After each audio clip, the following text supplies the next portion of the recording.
Hello friends, welcome back to my YouTube channel. स्वागत है आप सभी का हमारी यूट्यूब चैनल पे। आज की इस वीडियो में हम लोग हिंदी व्याकरण के एक महत्वपूर्ण चैप्टर सर्वनाम को पढ़ने वाले हैं।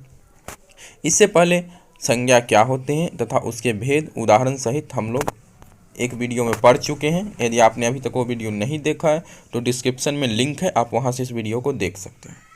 आज की इस वीडियो में हम लोग सर्वनाम को पढ़ेंगे। तो चलिए आज का ये वीडियो स्टार्ट करते हैं। सबसे पहले हम सीखेंगे कि सर्वनाम क्या होते हैं।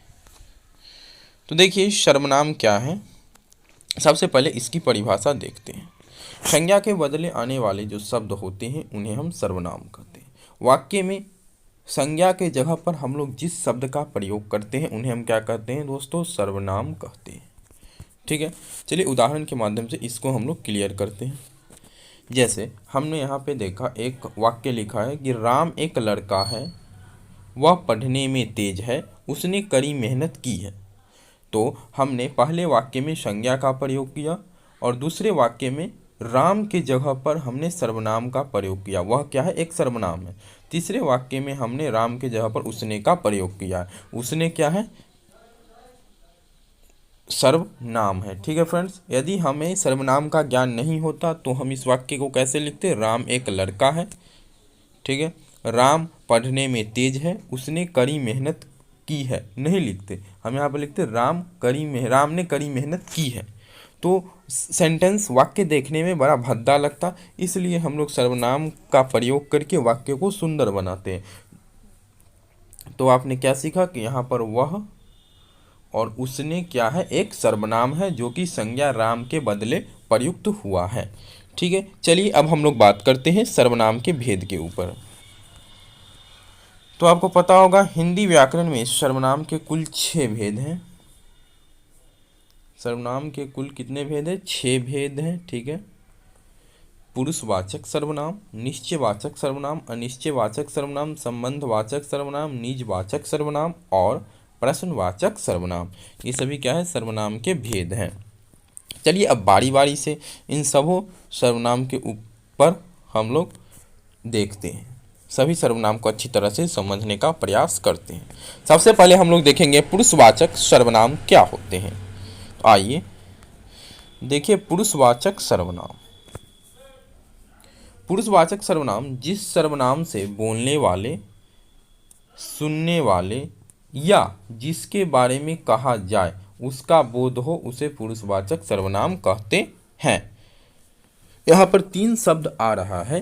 पहला है बोलने वाले, दूसरा है सुनने वाले और जिसके बारे में कहा जाए। तो इस प्रकार के सर्वनाम को हम क्या कहेंगे, पुरुषवाचक सर्वनाम कहेंगे। ठीक है, चलिए उदाहरण के माध्यम से इसे क्लियर करते हैं। जैसे यहाँ पर देखिए,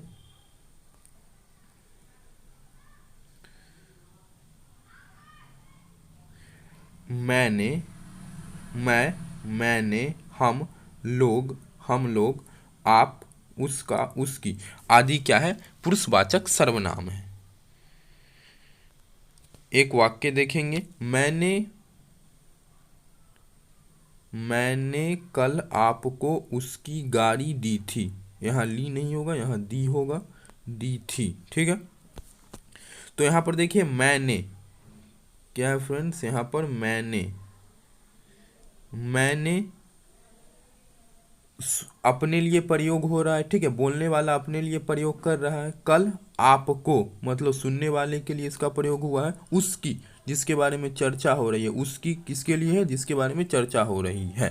तो यहाँ पर मैंने स्वयं के लिए प्रयोग किया गया है, तो मैंने क्या है, पुरुषवाचक सर्वनाम है। आपको सुनने वाले के लिए प्रयोग किया गया है, तो आपको क्या है, पुरुषवाचक सर्वनाम है। उसकी, जिसके बारे में चर्चा हो रही है, तो उसकी भी क्या है, पुरुषवाचक सर्वनाम है। तो मुझे उम्मीद है कि आप पुरुषवाचक सर्वनाम को अच्छी तरह से समझ गए होंगे। अब चलिए आगे देखते हैं, पुरुषवाचक सर्वनाम के भी भेद होते हैं, उन्हें अब समझते हैं। तो देखिए पुरुषवाचक सर्वनाम को पुनः 3 भागों में वर्गीकृत किया जा सकता है। ठीक है, उत्तम पुरुष, मध्य पुरुष, अन्य पुरुष। अब देखते हैं उत्तम पुरुष क्या होता है। तो उत्तम पुरुष का प्रयोग बोलने वाले के लिए किया जाता है। ठीक है, जो वाक्य में बोलता है उसके लिए हम कौन सा, उत्तम पुरुष का प्रयोग करते हैं। ठीक है फ्रेंड्स, मध्य पुरुष का उपयोग सुनने वाले के लिए किया जाता है, जो वाक्य में सुनता है उसके लिए मध्य पुरुष का उपयोग किया जाता है। अन्य पुरुष जिसके बारे में वाक्य में कहा जाता है उस वो अन्य पुरुष होता है। ठीक है, जैसे कि हमने ऊपर वाले वाक्य में देखा था कि मैंने कल आपको उसकी गाड़ी दी थी।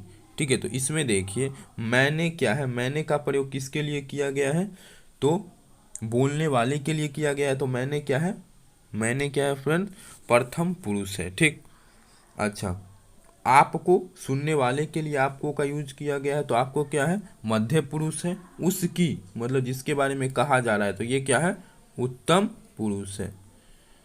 ठीक है, तो आप समझ गए होंगे प्रथम पुरुष, उत्तम पुरुष और अन्य पुरुष। उत्तम पुरुष ये क्या है, उत्तम पुरुष है। मैंने उत्तम पुरुष है। आपको क्या है, मध्य पुरुष है। और क्या था, और अन्य पुरुष। ठीक है फ्रेंड्स, ये क्या है, उसकी अन्य फ्रेंड्स, उसकी जो है क्या है, अन्य पुरुष है। ठीक है, चलिए आगे बढ़ते हैं।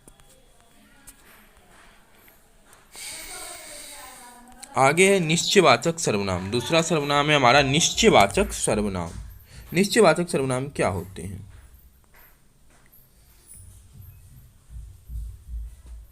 जिस सर्वनाम से निश्चितता का बोध हो, एक वर्ड नोट करेंगे, जिससे निश्चितता का बोध हो उसे निश्चयवाचक सर्वनाम कहते हैं।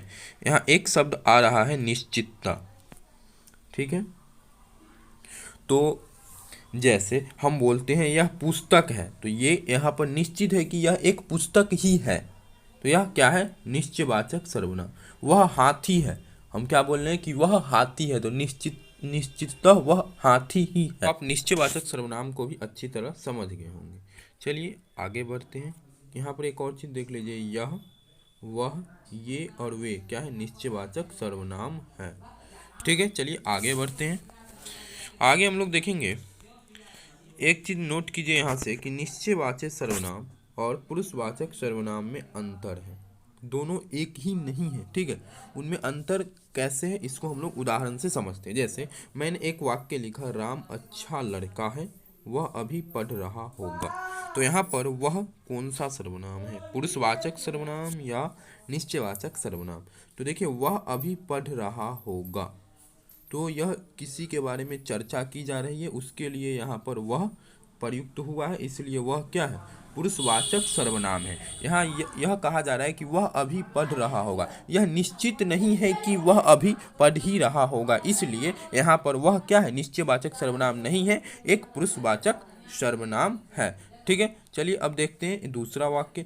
दूसरे वाक्य में हम क्या देखते हैं कि उसका नाम राम है, देखो वह पढ़ रहा है। ठीक है, तो यहाँ पर यह निश्चित है कि उसका नाम राम है, देखो वह पढ़ रहा है, मतलब कि यहाँ पर वह कौन सा सर्वनाम है, तो निश्चयवाचक सर्वनाम है, क्योंकि वहाँ पर वह उपस्थित है और वह पढ़ रहा है निश्चिततः। इस वाक्य से स्पष्ट होता है कि वह क्या है, निश्चयवाचक सर्वनाम है। तो वाक्य में प्रयोग के आधार पर हम ये बताएंगे कि वह पुरुषवाचक सर्वनाम है या निश्चयवाचक सर्वनाम है। ठीक है, चलिए आगे बढ़ते हैं। इसको आप अच्छी तरह से समझ गए होंगे, निश्चयवाचक सर्वनाम और पुरुषवाचक सर्वनाम में क्या अंतर है।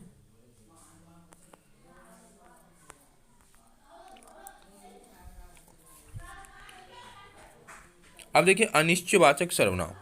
अनिश्चयवाचक सर्वनाम क्या होते हैं, निश्चयवाचक सर्वनाम के विपरीत होते हैं अनिश्चयवाचक सर्वनाम। ठीक है, जिस सर्वनाम से अनिश्चितता का बोध हो उसे क्या कहते हैं, अनिश्चयवाचक सर्वनाम कहते हैं। निश्चयवाचक सर्वनाम के विपरीत होता है। ठीक है, अनिश्चयवाचक सर्वनाम।